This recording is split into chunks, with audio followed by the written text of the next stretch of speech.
here's some results the first 6 months. Oh, wow, that's really surprising. Okay. And actually, he's correlating back to sales. Okay, right, we're now going to put some numbers in the budget for next year to do this and a bit more. And then 5 years down the track, they could be in the Premier League. We're really lucky as well at Sporting Jobs having the sponsorship business in our office.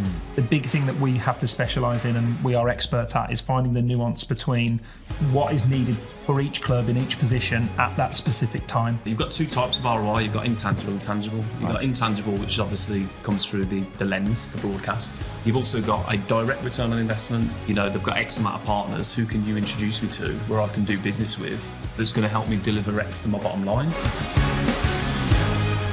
Welcome then to this episode of the Deal Room Sport from Sporting Group International and Sporting Jobs. My name's Ed. I'm asking the questions, but all the expert knowledge comes from our panel here. We've got Ian, we've got Harry and Adrian. How are we doing, gents? All good, thanks, Ed. How are you? We're all good. Very good, very good. Now, before we get into our main subject then, I think we should talk a little bit about what's been happening in your worlds then. So, Adrian, let's start with you. You've got the sort of overview of the whole thing, being CEO of Sporting Group International Sporting Jobs. What's been happening for you? Yeah, there's been a lot going on. We've got several deals that are getting very, very close to completion. A lot of hard work and effort that's gone into them. As I mentioned in the last podcast, the activation and collaboration around the group is like literally at an all-time high, which, looking back for the years when I set the business up, it was like me and maybe one other. Our collaboration was a coffee at Starbucks. Now it's Teams calls, Zooms calls, Google Meet calls, flying out to places to see people, and I think, look, my position, we've done a half-year results review, which was towards the end of September, which was really good. We had a very, very good first 6 months of our financial year. Always room for improvement, always wanting more, unfortunately. Me, a hard taskmaster. So I think from our perspective, we're hopeful that we're going to have a really strong finish to the year, calendar year. Some new deals are 100% coming our way across multiple different disciplines. We're just kind of formalising where we're going with our 2026 strategy. So that's getting some legs to it now, and we're very close to announcing collaboration with a partner in Southeast Asia, which we're very hopeful that's going to come on stream, and we'll announce that and maybe feature on a podcast of where that's going to take us. But yeah, look, got a great team of people working for me. The businesses are in very, very good shape, growing, and also delivering in a very, very challenging market. Sounds good. Yeah, exciting plans for 2026. Harry, from Sporting Jobs' point of view, what deals have you been doing? What placements have you been looking at? Yeah, start off with some team news. So Altab in our team has been promoted to our head of data and resourcing recently, which is great news. Altab's been with us for coming up to sort of 15 months now, and is pivotal to our sort of long listing and shortlisting process. And the use of data in our business is really important. Max is working on a really interesting commercial project in rugby at the moment. Alex is working on a golf project for an MD of a prestigious golf course, which is really exciting. And he's doing a great job on that. I've just placed a head of facilities at an EFL club, which I'm excited to press release this week and give some information on. And yeah, things are pretty busy for us at the moment. Excellent. All right. And Ian, I don't know, how much can Ian even say? He was so mysterious in the last episode. Can you give us some actual concrete answers this time, Ian? What have you been up to? Yeah, no, there's been a lot going on. And yeah, we have done some deals. One in particular, I think we mentioned I think it was episode 4 now, 3 or 4 anyway, that following the Battle of the Beasts production, we built a relationship with Eddie Hall. Eddie Hall we're supporting him with his commercial endorsement deals, and really, really pleased to say that we have done a deal between Eddie and Jorbits. So they're continuing that sort of relationship and collaboration. Where Eddie is going to become a brand ambassador, but also he's going to be hosting their monthly lottery, which is going to be really cool. It's going to be themed. It's going to be fun. So please, if you're listening, take a look, get involved, because it is going to be a real cracker. Yeah, but that's great. We're doing stuff in, stuff in the MLS at the moment, which is really, really growing stronger. A lot in cricket. So we've already mentioned a lot of the collaboration that we do. So, myself and the team in India. We're doing a lot in South Africa cricket, and there's some deals bubbling away there as well, which we're hoping to announce very soon. MMA, certain sports in MMA, we're very close to doing some relatively strong deals there as well. So yeah, lots and lots going on. These things can take a little bit of time, but don't you worry, Ed. As soon as they're done, you'll be the first to know. We'll look forward to an exclusive on the podcast in the future. So, yeah, but all good, mate, all good. Excellent. Oh, thank you, gents. We'll get into our main subject then on the podcast shortly, which is sponsorship in the middle market. But first of all, it's a chance to actually find out a little bit more about one of the team working for Sporting Group International and Sporting Jobs. In this part of the deal room, then, we like to sort of lift the curtain and find out a little bit more about one of the teams behind Sporting Group International or Sporting Jobs. And we've got Taylor with us today. Ian, can you do the formal introductions, please? Of course, yeah. I'd like to introduce Taylor Ryan, our head of sponsorship here at SGI. Cracking guy, great at his job. Shame he's a Villa fan, but other than that, great guy. But I'll let Taylor do the honours and tell a bit about his story and what he does here at SGI. It's going well until the Villa bit. I was going to say I'll pay you later, but then you tried that one in. Yeah, no, he compliment and then threw that in there as well, didn't he? Never mind. The Blues-Villa relationship is an interesting one. It always has been, hasn't it? Tell us a little bit about your role then. So I know you say you had a sponsorship. So what elements, are we talking concept right through to completion for the deal? Yeah, so I'm head of sponsorship for the UK. Been in the business for 2.5 years now. It's absolutely flown, if I'm being completely honest. And yeah, just assisting with everything from kind of brand relationships, rights holder relationships, make him a lot of cups of tea as well, which I'm sure he enjoys. I don't drink tea, mate, so I don't know where you get a lot of coffees. Okay. I'm just the office tea boy. Tell us about your background then. So before you joined. Yeah, it's not as glamorous as Mr. Birmingham City over here. So I actually sold cars since I left school, since I was 17. So 10 years in the motor industry. Really enjoyed it, actually. I wasn't planning on leaving until I sold Mr. Adrian Wright a van. So yeah, it's quite a funny story, but yeah, literally it was like it was meant to be. I need to know no more about this. So you sold Adrian a van and that's how you end up SGI? Exactly. So a lot of my clients and family and friends know this story, so don't want to bore them. But for everyone that kind of doesn't know me, Adrian rang up the dealership one day, said I'm after a van. I'm at Cheltenham, really, really busy, but I'm after a van. We kind of built a relationship up and he said, I've got a job going, would you be interested? And one thing led to another and now I'm here. Wow. Okay. Yeah, amazing. Really. And 2.5 years later, still doing the business. Must be doing something all right if I'm still here. Absolutely, you must be. I mean, the main part of this podcast episode is kind of about sponsorship in the middle tier, I guess, really. So away from that really sort of pristine top level kind of, the Premier Leagues of this world. Do you tend to do quite a lot of deals in that sphere at the moment? Yeah, I do. To be fair, why the Premier League's obviously the golden ticket. We all want to get that Premier League front of shirt deal off. I think there's something really wholesome about doing deals in the kind of lower tiers of football. I've done deals from Premier League right down to National League, and there's just something really kind of wholesome about it. I've done a deal with a National League North team for their training wear. It was only a small deal. It was around 30, 40k. But the commercial director said, Taylor, this will potentially pay the players' wages. So to me, that was really special. Yeah, that's huge, actually, isn't it? Yeah.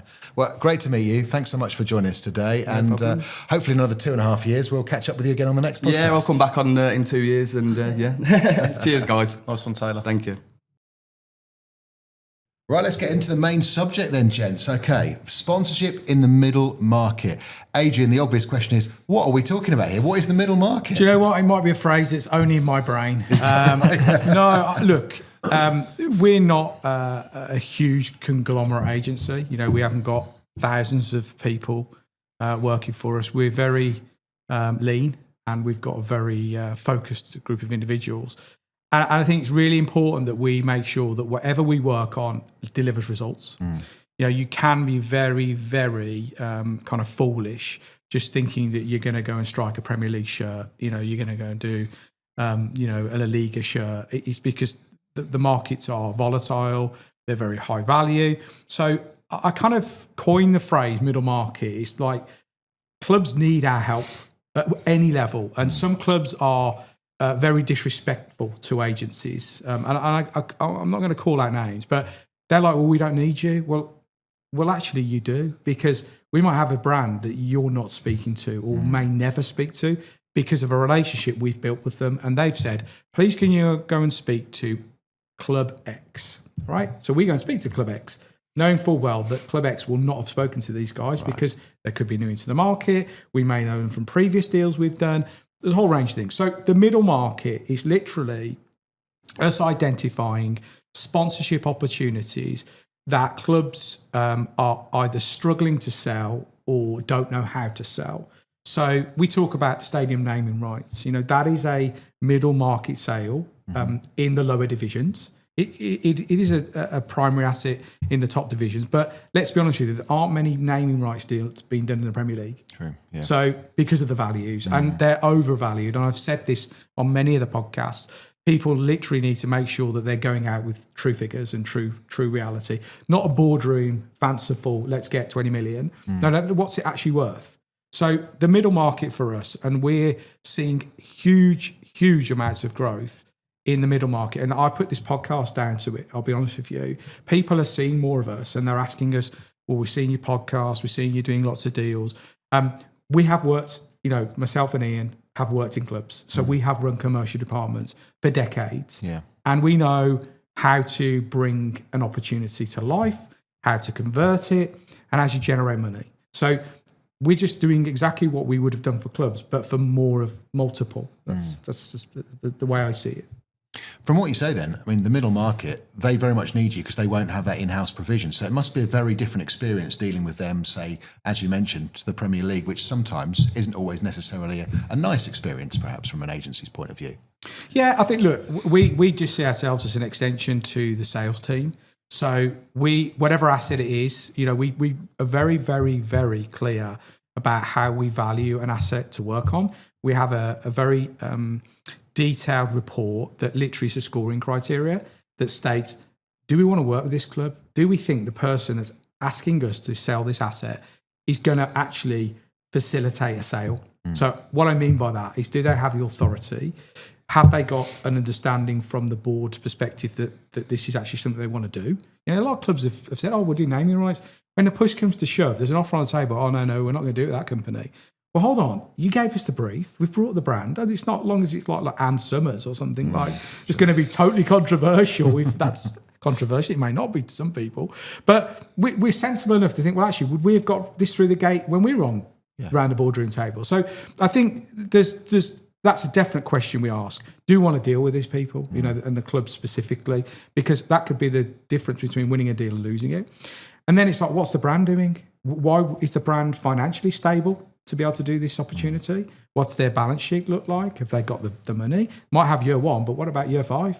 So there's loads of things that go on. And I think clubs won't have the time to do the detail that we do. Ian, coming to you on this then, do you find that clubs in the middle market, the deals they do, that helps them survive perhaps for 6 months or a year, a little bit longer? So they're doing those deals out of necessity. Does that mean that actually the sponsor has a stronger position in terms of buying that? Is there sort of a bit of value erosion almost? The commercial sponsorship deals throughout the pyramid is very important, but in the lower leagues, 100% it's important. They don't have the 150, 160 million pounds worth of broadcast money that come in as a result of just being in the Premier League. It doesn't matter where you are. Some of these deals are very, very important to them to be able to reinvest into infrastructure, to reinvest into, the staff, not only on the playing pitch, but also actually in the commercial departments, brand departments, et cetera, et cetera. So it's hugely, hugely important. And actually, do you know what? For me, when I've sold sort of opportunities like that, brands buy into it a little bit more because actually, do you know what? The money that they're giving is actually being invested into the running of that football club. So in my opinion, it is a bit more of a USP personally, because they're actually they're investing in an opportunity that is actually going to make a difference and see results. And I think on the last podcast, we talked about the women's team, and women's sport, and that's where it is very, very prevalent as well. The more sponsors they can get, the more money they bring in, the more that they can do on the pitch, because they don't have, huge amounts of money, number one, coming from wealthy owners that are prepared to invest, or from money that's coming through other opportunities such as player sales or broadcast revenues. So yeah, it is hugely important. Harry, from your perspective then, in supporting jobs, is it a very, very different thing for you as well? I mean, we've talked about the sponsorship, but how you deal with clubs. Yeah, I think what the middle market would mean to us, and the reason that we want to operate in that space is that there's a lot of, if we take Premier League football team, a top 4, top 6 team in Europe, they may have their own in-house recruitment team of 10, 12 people that are kind of trying to do what we do in some facets, handling a lot of inbound applications and stuff like that. The beauty of working at Championship, or even when we look at rugby and cricket, their teams aren't sort of as big as that. So we get to really create a true partnership there, whereby actually we can meet chief exec, decision makers, we can visit the stadium a bit more freely than you can in certain scenarios, get a really good understanding, but also kind of have that freedom to do a proper job, really prospect the opportunity and deliver a shortlist that way. I think what I would say from a candidate perspective in that scenario is that a chief exec job in a Premier League team is so different to a chief exec job in League Two or something like that, because you're wearing multiple hats. And I speak to chief execs at times that are, Harry, I'm going to have to call you back. The fridge has gone down for the hospitality. And actually, when we talk to graduates about kind of getting into sport, I was chatting to Lucy the other day in our team. I think a lot of graduates kind of think, right, I want to go and work for a big Premier League team, or I want to work for England cricket or England rugby. I'd implore people to go and work at a smaller club where you actually have the opportunity to be involved in ticketing and hospitality. And actually our marketing team is that guy over there that just does this for us, or, you get a really broader understanding. But you get that learned experience as well, don't you? That it's kind of unrivaled. Yeah. I totally agree, and I've had that experience of kind of like working in very, very challenging, adverse environments with a very small pot of resource. So it does present opportunity. That does present opportunity and new learnings and new ways of thinking, because you are having to collaborate with other departments as much. I've worked across ticketing, operations, commercial, partnerships, IT. Catering, the whole lot throughout my career. And I think, a lot of that really helped me gauge an understanding of the full running of a football club and what that looks like. So yeah, agreed, going into some of these smaller clubs, that middle market across various different sports is a great way of really introducing you to a full suite of everything that goes on in the running of a business, of a sport and a football club. Is it an easy way to make a name for yourself as well? Because you can make such much more of a difference, do you think? I think so. There's some really interesting people in sport that have literally gone from the very bottom to the top. I want to say that Joe Comper did this. He's currently the MD at Wimbledon, I believe. And we might have to edit that out if it's not right. But he's gone literally from being almost like a match day host all the way up to being MD. Reece Ellingham at Southend, he was a commercial exec that has kind of grown up and climbed through the ladder. And there's not a better person in football that knows Southend Football Club than him, because he has experienced everything. Look, they've been through, each club has all those challenges over a 10-year period. Look at yourself at Birmingham City, and you've seen different ownerships, all the things that are thrown at you allow you to become a really sort of well-rounded individual in an executive position. So yeah, I think, as I say, it depends on the kind of person that you are and the career that you're looking for. The chief exec at Man United has to be manages such a senior executive leadership team. The scrutiny that they would be under, the decision making that they're going day by day is so under a magnifying glass. But it's different, different roles in different sort of organisations. Yeah, absolutely. And just to add to that as well, again, I can only reference my time at Birmingham City Football Club because I was involved in it. But if you look at some of the, in our 20 years, we were talking to Steve Coakley, weren't we, from Rotherham the other day? And I remember going back like 20 years ago when I first came into the game. Me, Adrian, Steve, we're all like the newbies, kind of like in the commercial world, and there's the likes of the Andy Dakins who we really looked up to, and I suppose it's done a full circle now, and we're kind of like, in that area, but some of the people that I recruited and I employed, I can see them gradually taking that step now. You look at like Akinola Fashola, graduate, came out of, can't remember where he went to university, I think it was Manchester, did a sports degree, is now very senior in the partnerships team at West Ham United. Right. James Corrigan, exactly the same position, now commercial director at Northampton Town.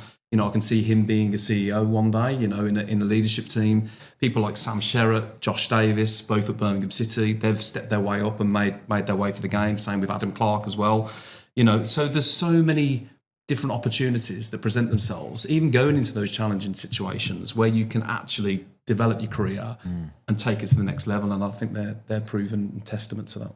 We're really lucky as well at Sporting Jobs having the sponsorship business in our office, because actually when we're taking on roles commercially for a club, we can talk with a bit of confidence around, okay, well, let's look at your full commercial function, ticketing, hospitality. Can this be something that this person can accommodate? We can then obviously tailor our search around the experience of individuals that suit the specific client we're working for. And I think, again, the big thing that we have to specialise in and we are expert at is finding the nuance between what is needed for each club in each position at that specific time. Adrian, from an agency perspective, are you quite unusual that you like to focus on the middle market? I know you do the top tier as well, but is it quite different? Yeah, because I think, look, we're really fortunate. You know, we've got people knocking our door every week asking us to work on opportunities for them. And we're getting to that stage now where it's like, well, we're only going to do that if it's worth our while. And we've structured a very reasonably priced retained program, which literally is no less than 6 months. We guarantee certain things in that journey. We get you collateral. What I mean by that is your presentations out to the market in shape. Make sure the figures you've got make sense. Make sure the people internally that you're going to be bringing to this opportunity and project are all on board. And we just put together a very, very proven and tested model from the time that we've been in this game. And it works, you know. And yeah, okay, you don't always get the end result, but 9 times out of 10, I would say actually every single retained opportunity we've worked on in this company's history, we have brought an offer to the table. So from my perspective, we've hit the brief, and if a club said, okay, we've got an opportunity, get us a potential for it, or we bring them to the table, it's your choice of whether you do that deal or not. We can't be chastised for that. But that's where I mentioned earlier in the podcast about selecting our partners, because we can kind of sniff out the ones that we've had flaky deals. Right. We've had massive changes in management where literally 1 minute you're agreeing a deal with someone that's not there in 2 weeks' time. So all of a sudden you're kind of going in on a deal where they're not bought in on this. This is like literally going to be a painful experience, but we're in contract. We're not going to back out. We're going to carry on and deliver it. And the irony is, and that one instance that we've got, which is very live, we brought an opportunity to the table, and it's kind of an and an ah around it. Oh no, the value's gone up now because we've got some new people in, want some bigger money. It's like, well, okay, well, we won't ever work with those guys again, you know. So it's unfortunately we are being quite mercenary around this because we value our time and we value our ability. Are you doing more sort of portfolio deals as well? So across, I mean, you hear about, say, Vanarama, for example, of course, did the whole league. Is there more opportunity in those kind of things rather than individual shirt sponsorships in the middle tier? Yeah. Huge. Yeah, and, you know, we've been talking to Champ Rugby. You know, they've got some opportunities for us to look at. Very much in its infancy. It's had a rebrand. It's going through, you know, kind of a challenging time at the moment, but I think it will come out of it. And most people say, well, hold on a minute, second tier rugby? Well, why? It's like, well, it's a huge demographic. It covers the whole of the United Kingdom, or most of it. It's patches of areas where it's stronger than others. It's an exceptionally wealthy fan base. You know, rugby generally is a very, very good, lucrative, fits the financial service market very well. And, you know, we've had our door knocked and said, look, guys, we think you can do something for us. You know, give us a hand. And we're going through that conversation and having discussions about what that can look like. And even if it is just, you know, we'll flick some people over who might be interested to have a look at it. Well, great, and we'll support you. You know, it's underpinned by the RFU. I think the RFU have kind of not washed their hands of it, but they've kind of, it's not as what should I say, joined up as it probably could be. But that may change. But yeah, I think the whole, you know, spreading your brand across a wide range. You know, you see league deals with the EFL, gets, you know, every single club within that EFL pyramid has to deliver an element of sponsorship for that brand. And, you know, the catalogue purchase for sponsors is very valuable. because it just gives you national presence instantly. Is it harder to work out the ROI on this, Ian? Because I mean, it's obvious in the Premier League to a certain degree, isn't it? Because you've got those big TV deals. You know you're going to get loads of eyes on that. Is it a little bit harder to kind of sell that? Not really, if I'm honest, as long as you've got the figures and the metrics behind it. In fact, sometimes it can actually be a little bit easier because, a lot of these middle market deals, you've got two types of ROI. You've got intangible and tangible. You've got intangible, which obviously comes through the lens, the broadcast, where you get a media valuation based on the amount of eyeballs, but then you've also got a direct return on investment. Okay, well, actually, at a club, they've got X amount of partners. Who can you introduce me to where I can do business with that's going to help me deliver X to my bottom line? So, and actually, the further down the pyramid you go, that is more of a sell than the broadcasts because the broadcast numbers aren't there. Yeah. It's kind of like, okay, well, what networking opportunities are there? How can I really get a tangible return on investments and who can I meet through being a partner at X club or whoever that might be? So, I think it's, and I find those kind of like, I find those opportunities very, very valuable, and rewarding when I was at a club. There's more kind of like, regionalised deals because you do probably have to put a little bit more effort in and a little bit more reward, but you get the results off the back of it, and you see, that if you've helped deliver, direct business for a brand that have associated themselves with your club and put their trust in you to deliver that, it's just rewarding. And we've done it so many times. I'm out with a group of ex-clients next Friday, and they're all people that have partnered in some way at my previous club that have all done business together, but they're all good friends now and have been for the last 10 years, and I think that's a really kind of like important note here that, it can be very rewarding at that level as well. Yeah, I'd echo that. And what I'm finding from a candidate perspective at the moment as well is there's a whole host of people that have been chief exec, chief commercial officer, chief financial officer of a really big sports organisation, be that rugby, cricket, football, that are actually now going, do you know what, I want my next project to be something a bit different. So I look at someone like Neil Hart, chief exec in the Premier League, hugely successful, fantastic background. He's gone and taken the chief exec job at MK Dons. Now, new ownership, huge project, lots of different facets to it. But again, I think that's far more rewarding. It's got far much, lots of different things to it, as opposed to going and taking the CEO job at the club 2 miles down the road that play in the same league. So we're getting a lot of people do that now that are actually going, what else is out there? Could, look at Dave Boddy, just took the CEO at Solihull Moors. What a fantastic project for him. And we're seeing more and more of those now. David Wright at Bolton. Absolutely. Yeah, absolutely. And I think, again, when there's that 4 or 5 year plan, we're here, we want to get there, we're going to, good ownership that's going to support you in that journey. That's much more of an exciting project than going and doing the same job at an enormous sports organisation. Rich Kenyon just gone in at Nottingham Cricket CEO. Yeah. I think he'd spent 10 years at Everton. A fantastic club, but so different now, his role. So many examples of it.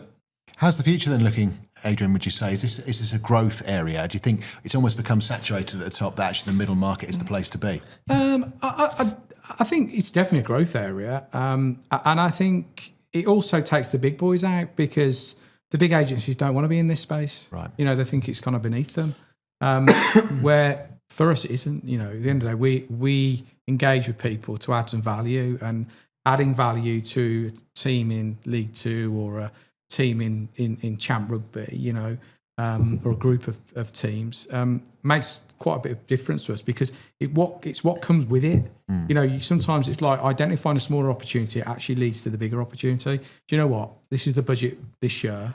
Right, let's see if it works. Okay, we'll go and put you on this.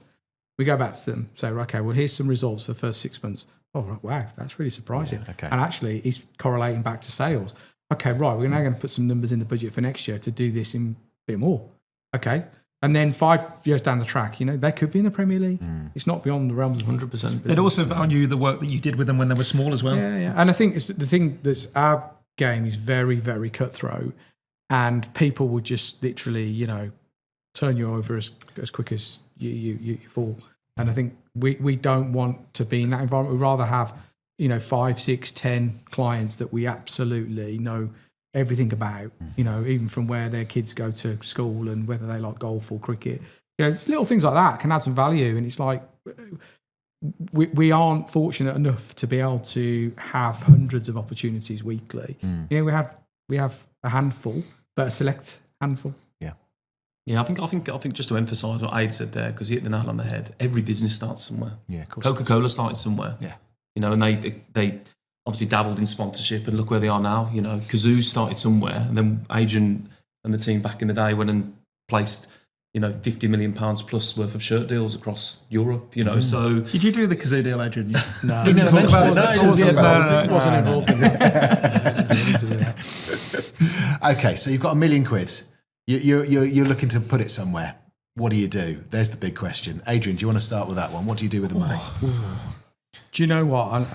I really think the value is switching towards the athlete, and I call athlete player. You know, the players, athletes are their personal following on social media is literally outstretching clubs.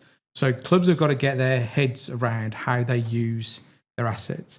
There is a very, very dangerous game for a club to use their asset too much. Is that if that player moves on and all of a sudden then the follower moves on. So if I had £1 million, I would be looking to spend that with someone that would endorse my product, maybe even name my product. Okay. I'll Interesting. Harry? put mine in Baller League. Oh, would you? Straight away? Yeah. All I've of seen it. some of the numbers and the viewing figures on season 2. Baller League. The sort of statistics around it are crazy. Crazy. I mean, so what kind of thing could you get in Baller League, do you think? Well, I just saw they did. Movember took the front of shirts on the opening correct. week of this season. But again, it's just the numbers and impressions on socials, Right. all the YouTube fandom behind it, some of the players and their followings that are playing within teams. I think the concept of it and the fast pace of it really suits the sort of Gen Z market. So I just think that sort of product is going somewhere. yeah, believe it or not, short form football, which is exactly what Baller League is the most played form of football in the world. Right. Okay. 6, 7 aside, that's fact. Being played day in, day out, everywhere. Okay. That makes sense. All right. £1 million in. What are you doing with it? Okay. Putting it in the bank and running off. Aren't you? If I had £1 million, I'd need to understand what my objectives were. Okay. Okay, because you know there's so many unbelievable opportunities out there, but without understanding actually what you want to achieve with that £1 million, you know, and what the goal is, then you can't make that decision on a whim, you know, and that's really important when we talk to brands, and we've said it before, is that, okay, if someone comes to me and says, I've got a budget, okay, well, what do you want to achieve? What are your objectives? What are you already doing now within your business, you know, that's going to complement a potential sports sponsorship opportunity, whether that be athlete endorsement, whether that be going in the women's game, whether that be, you know, spent in another sport that's a little bit more less high profile, whatever that looks like. So there'd have to be a full analysis of what the brand actually wants and why they want to do it. Is that a sidestep, gents? Do we think you sidestepped that question? I think he's giving he's literally It's his budget another response politician on that answer, one. isn't it? He said, what am I doing with £1 million? I'm spending it. Well, that's a nice place to leave it. Gents, as always, thank you very much. We'll catch you on the next episode. Cheers, Thank you. Eddie. Thank Cheers. you.